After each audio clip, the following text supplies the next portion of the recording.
What's going on, everyone? My name is Chris, and I'm back with part 2 of my 3-part series Should You Play Fallout 76? In this video, I'm going to talk a little bit about the graphical issues from my previous video and also about stash boxes and vendors. So, and the third thing I want to show you is a little mystery I found. And you can see here on the screen right now, there's a skeleton. To me, first, when I first saw it, it looked a little bit like one of those dolphins from Fallout 3, but I'm not too sure. If you guys know what it is, please let me know in the comments and I'm gonna put it in the next video. And up next, we have the trees. The trees I was talking about in my last video. It's not like a graphical issue. It bothers me to see that in 2019 a game with trees like this. I mean that the white vines on the tree are painted on, and the other ones look like paper pieces. I'm surprised the paper tree can penetrate that street. That's crazy. But wait a second. Let's check up the street. Uh, of course, a paper tree can penetrate a paper street. Yeah, of course, I think it's ridiculous, but yeah, since I love Fallout too much, I can look above that. Let me know in the comments if you can. Up next, we have the hacking. Everyone knows you have 3 attempts in hacking. After the 3rd attempt, the terminal is locked. Nothing changed in Fallout 76, luckily. However, the lock picking did change a lot. And I hope I remember right, in Fallout 3, you had 3 attempts. After the 3rd attempt, the bobby pin broke.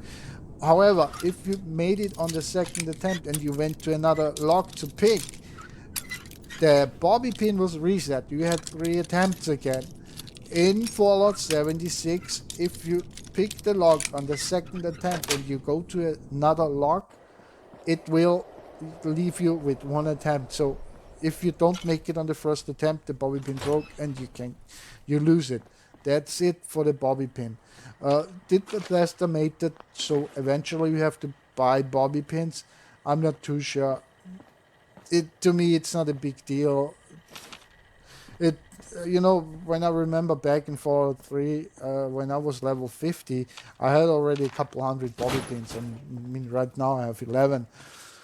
But yeah, that's could be just me, but let me know in the comments what you think about that as well. So that leaves us with the vendors, the trading, the selling, the buying.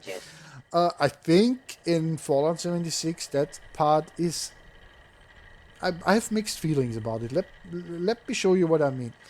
In Fallout 3, let's take that for example. If you went to a vendor, to someone who's selling a wasteland merchant, if you went to them and you sold him, for example, 1 aluminum can, you wouldn't get a full cap. And I think I remember right.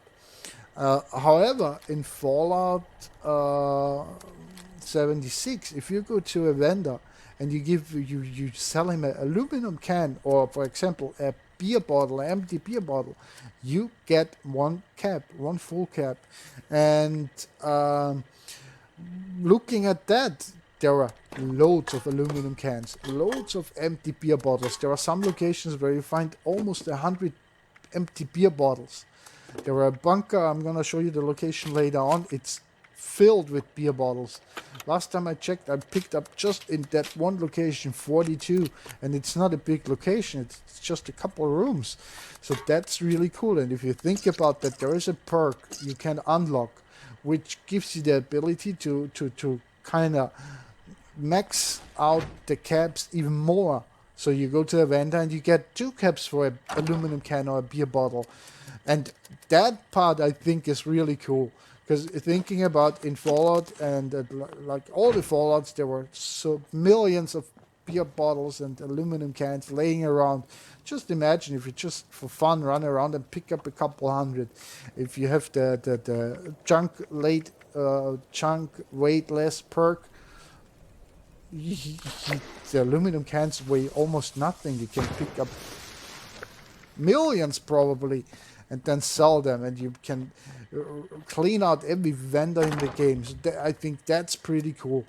But the opposite of this, when you go with, for example, a short hunting rifle or just a combat shotgun, as you see right now. If you go with that weapon to the vendor when you don't have any perks on it, the possibility is that you get only one cap. And I think that's not so cool. But as I said, the selling, I wouldn't sell any weapons to the vendor anyways, because you can scrape them down and use the parts. For every weapon you scrape down, you pretty much get a specific attachment as well. Not for all, but most of them. So when you have a silencer on a gun and you scrape the silencer, the possibility is there that you actually get the silencer as attachment for the next weapon. So, and here you can see that's the location I was talking about earlier. This is Abby's Bunker. And Abby's Bunker is the location where you can find at least 45 beer bottle. So, and unfortunately in Fallout 76, some things change to the worst, so as the vending and the trading. I look at it in mixed feelings. There are some parts of it which are cool, and some parts of it which are not so cool. So let me show you what I mean. So for example, in Fallout 3, I hope I remember right, you would go to a vendor with, for example, an aluminum can, and you would sell them one aluminum can. You wouldn't get a full cap for it. And I hope I'm correct. And in Fallout 76, when you take an aluminum can and you go to a vendor or empty beer bottle, you would actually get a full cap for it. That means there are certain locations where you can pick up to 45 beer bottles and just go to a vendor and you get 45 caps. Also, when you think about, there are perks which give you the ability to get even more caps. I haven't tried it yet, but maybe there's a perk where you get 3 or 4 caps for each aluminum can or beer bottle, empty beer bottle. And as we all know, in Fallout 3, Fallout 4, Fallout 76, there are loads of beer bottles and aluminum cans. So if you just for the fun, you go around to your favorite location, you pick up a load, you go to the next favorite location you have, you pick up some more. And on top of that, if you have the chunk weight less perk, the bottles and the cans, they almost weigh nothing. So you can pick up hundreds of them and just go to the vendor and clean them completely out. I think that's pretty cool. On the other hand, we have, for example, a short hunting rifle. If you are level, I'd say below 20 or below 30 maybe, and you go with a regular hunting rifle to the vendor, the possibility is there that you only get a cap. As you can see, the pipe guns just got me 2 caps, and it's still, I mean, it's a gun, and I wouldn't expect that. So, but yeah, I haven't tried it with the other perk yet, with the more money making perk. If I try it, I will definitely update you guys. I will let you know. And yeah, as I said, I have mixed feelings about that. And up next, the worst possible solution for a perfectly good working system, the stash boxes. So in Fallout 76, you have several different stash boxes. The blue ones, tables, or let me just open it and show you. You have the blue boxes, you have ammo boxes, you have toasters, suitcases, and so on. There are so many different varieties of boxes and safes and shelves and tables where you can store things in it. And you would think when you have a safe like this, oh, you would love to put it next to your bed and put some good stuff in it, you know, the golden watches or stuff like this. Or when you have the table, you would love to put a table next to the wall to put some stuff on it and maybe hide some guns in it, or a trash can next to a door and you actually put in some trash just for the fun of it. Or as you can see right now, the toolboxes. And you, of course, you want to put the toolbox next to the working bench, and into the toolbox you put the tools, or maybe I don't know, raw material.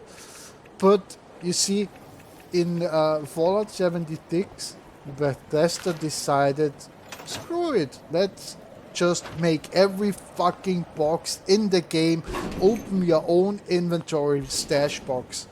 And as you can see, even the fucking garbage can opens your own inventory. And I mean, this is absolutely insane. That was the only part in Fallout, in the other Fallouts. Oh, yeah, and here we have the Santa stuck in the fucking wall, still from last game. Unbelievable. So, anyways, in the old Fallouts, you were always playing to collect stuff and to put different weapons in all the different stash boxes. I had a own ammunition room and put in every box my own ammunition. Well, that's the biggest downer for me, guys. I'm out on this point, and thanks for watching. Please subscribe, please hit the like button,